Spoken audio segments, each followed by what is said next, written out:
आज के इस वीडियो में आपको छंद के संदर्भ में जानकारी मिलने वाली है। छंद को हम कई तरह से पढ़ते हैं और छंद में जानते समय हम लोगों को एक समस्या आती है कि हम क्या करें और क्या ना करें।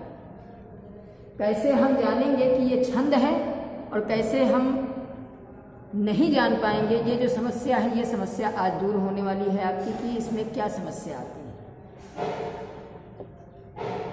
अगर आप कंपटीशन की तैयारी करते हैं तो उसमें कई प्रश्न पूछे जाते हैं, लेकिन छंद में सबसे पहला प्रश्न बनता है कि जो छंद है इसके आदि जनक कौन कहे जाते हैं। तो पिंगल का नाम आता है। पिंगल जो छंद शास्त्र है इसके प्रमुख आदि गुरु पिंगल जी माने जाते हैं और इसीलिए छंद शास्त्र को पिंगल शास्त्र के नाम से भी जाना जाता है। अब अगली बात आती है कि छंद कहते किसे हैं। तो छंद में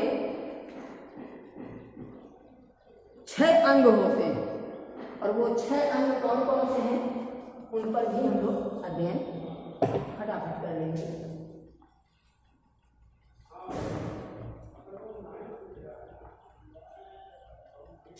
यदि तुक, लय, मात्रा,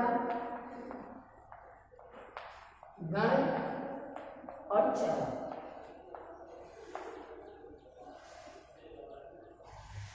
यति क्या होता है आप सभी को मालूम है कि जो विराम चिन्ह होते हैं मुख्यतः 8 होते हैं और संपूर्ण को अगर हम गणना करते तो 13 तक पाए जाते हैं। तो इन्हें यति कहते हैं, जिनमें छंदों में अल्प विराम, पूर्ण विराम इत्यादि पाए जाते हैं। तुक क्या होता है, इंग्लिश में इसे राइम वर्ड्स कहते हैं और राइम वर्ड्स का मतलब अंतुकांत। अंत में जो तुकबंदी होती है मात्राओं के आधार पर, वर्णों के आधार पर, भार के आधार पर, उसे हम तुक कहते हैं। लय क्या है, गेयात्मकता। और मात्रा अभी इसके संदर्भ में पूरी चर्चा होने वाली है। गण क्या होता है, गण सूत्र होता है और भरत मुनि ने एक सूत्र दिया है, यमाता राज भान सलगा। इसी से गण सूत्रों की रचना हुई। चरण वास्तव में जिस प्रकार से मनुष्य अपने पैरों से चलता है ठीक उसी प्रकार से छंद भी, पद भी, काव्य भी उन्हीं चरणों के माध्यम से चलता है। चरणों की मात्रा प्रायः 4 पाई जाती है और कुछ में 6 भी पाई जाती है। 4 चरण कैसे रचना होती इसको भी देख लेते हैं।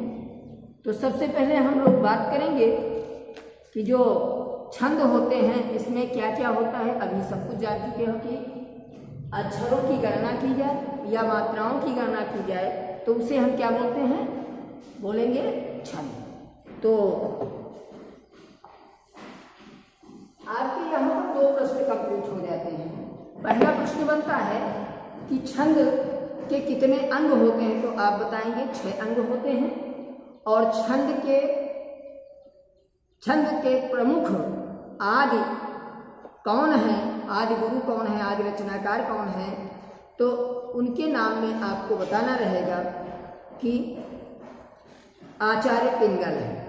इसीलिए छंद शास्त्र को पिंगल शास्त्र के नाम से भी जाना जाता है। अब छंद के तत्व कौन कौन से हैं, उनमें से चरण होता है, अभी आपको बताया गया है। वर्ण या मात्रा और मात्राएं होती हैं, वर्णिक गण होते हैं। फिर आइए चलते हैं तो हम लोग पहले वर्ण और मात्रा पर चलते हैं। वर्ण और मात्रा, वर्ण 2 प्रकार के होते हैं, एक ह्रस्व और दूसरा दीर्घ। इसका दूसरा नाम गुरु है और इसका दूसरा नाम लघु है। अब मात्रा गणना करते समय हम मात्राएं कैसे बनाते हैं।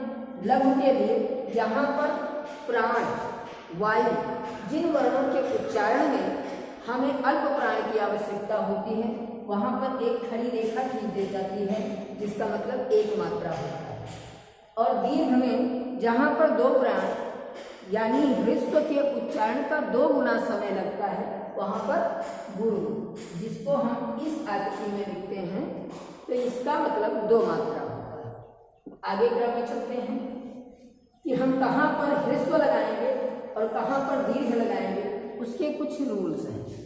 तो लिखने में समय आपका जाया होगा, मैं बोलता जा रहा हूँ और आप लोग समझते चलेंगे। तो सबसे पहले हम कैसे ह्रस्व को कैसे जानेंगे, 3 पॉइंट्स आपके सामने आ रहे हैं। पहला है जो वर्ण संयुक्ताक्षर यानी स्वयं लघु होते हैं किंतु उनसे पूर्व का लघु वर्ण दीर्घ होता है। यदि संयुक्ताक्षर से पूर्व लघु वर्ण पर भार नहीं पड़ता है तो वह लघु ही रहता है। यथा जैसे कन्हैया शब्द लिखा गया है, कन्हैया, इससे पहले आधा वर्ण है परंतु इस पर भार नहीं पड़ा, इसलिए ये लघु ही रहेगा। अब बात आती है आधे वर्ण की गणना नहीं की जाती अथवा हलंत वर्ण की गणना नहीं की जाती है, तो ये वर्ण की गणना नहीं की जाएगी। तो इस पर धीरे हम लोग चर्चा करेंगे कैसे क्या होता है। अगले क्रम में जो बात आती है वो यह है कि जो चंद्र बिंदु वाले वर्ण होते हैं उनको लघु ही मानना है। चंद्र बिंदु का मतलब चांद बनाना और बिंदी रखना। ये अगर लिखा है जैसे रंगना लिखा है तो आपको यहाँ 1 मात्रा, यहाँ 1 मात्रा और यहाँ 2 मात्रा लिख देना। बात समझ में आ गई होगी। यानी चंद्र बिंदु को हम लघु मात्रा के अंतर्गत मानते हैं। अगला बिंदु आता है कि ह्रस्व मात्राओं से युक्त सभी वर्ण लघु ही होते हैं। ह्रस्व मात्रा अ, ई, उ, री, ये ह्रस्व मात्रा है। यानी क, की, उ और क्री, इनसे संबंधित जितने रहेंगे वो ह्रस्व रहेंगे। बात यहाँ पर इसको भी बताना उचित था, बाकी आप समझ रहे हैं। अगले क्रम में जो बात आती है वो यह है कि हम दीर्घ या गुरु वर्ण कैसे मानेंगे और जानेंगे। तो इसी का ठीक उल्टा नंबर 1 पर जो मैंने बात आपके सामने की थी, संयुक्ताक्षर से पूर्व के वर्ण, संयुक्त अक्षर से पूर्व का वर्ण जैसे द्या है, स्रा है ना, तो इनमें हम इनसे पहले का वर्ण जो होगा वो दीर्घ माना जाएगा। अब उसके बाद अगला जो बिंदु आएगा वो यह है कि दीर्घ स्वरों वाले वर्ण जैसे दीर्घ आ है, दीर्घ ई है, दीर्घ उ है, री है, ए है, ओ आओ, इसमें क्या है दीर्घ ही होना है।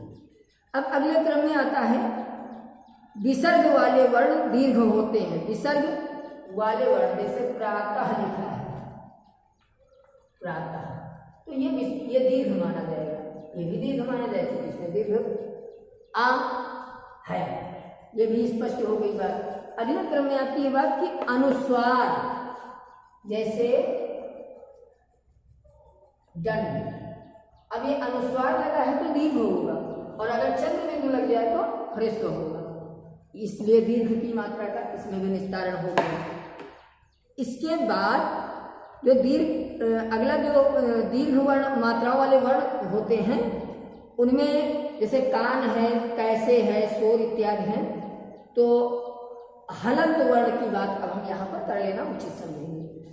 हलंत वर्ण गिने नहीं जाते हैं, ये चीज तो व्याकरण में स्पष्ट है, परंतु उनके पूर्व का वर्ण गुरु हो जाता है।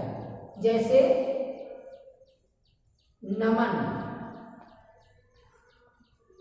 तो 1 मात्रा यहाँ लगा दी और 2 मात्रा यहाँ लगा दीजिए, इसकी गणना हम नहीं करेंगे, लेकिन इसके पहले का वर्ण दीर्घ हो जाएगा। ये नियम है सही गणना करने के लिए, ठीक है।